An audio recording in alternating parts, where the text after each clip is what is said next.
I was born in 1934, when many, many people were born, and these people today are 82 years old.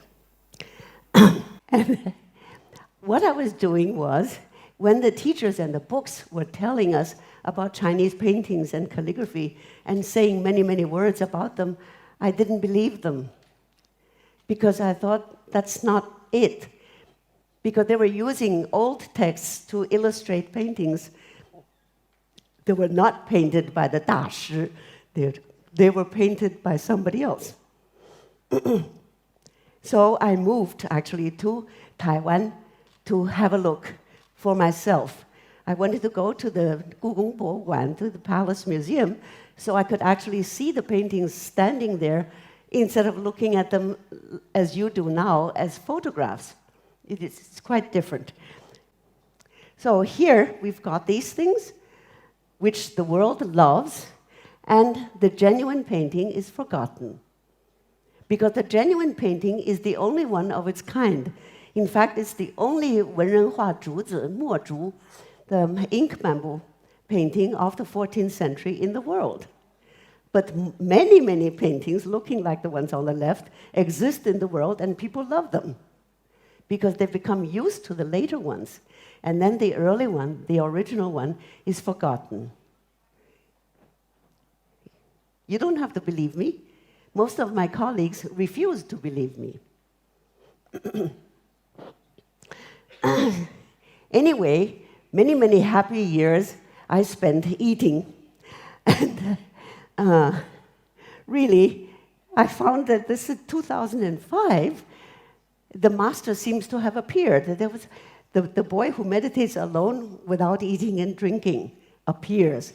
I learned on TV, on the internet, that there was a boy in Nepal who, at the age of 12, became a monk, refused to have his hair cut, and sat under a tree without eating and drinking. And he did this for 6 years. So I thought, uh-oh, 老师来了. My boss is here.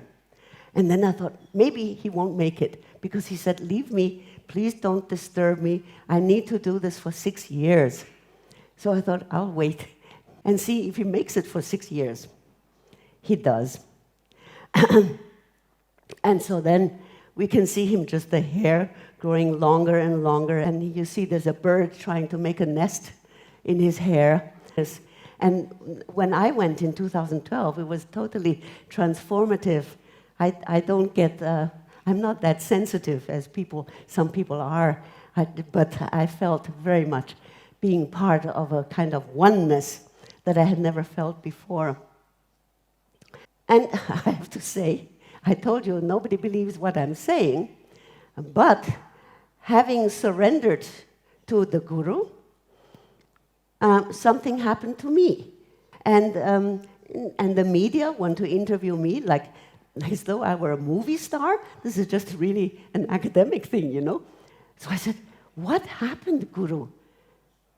Have you to do with this? Is it because of you? And Guru was sitting up there on his stage, and he said 3 things. The first sentence, he said, human beings reject truth. And then his second statement is, human beings worship fakes. And fakes proliferate. There's more and more fakes giving birth to more fakes. And then he waited a bit and he said, truth needs a little support. I said, oh my God, you beautiful Guru. Am I looking at this little support?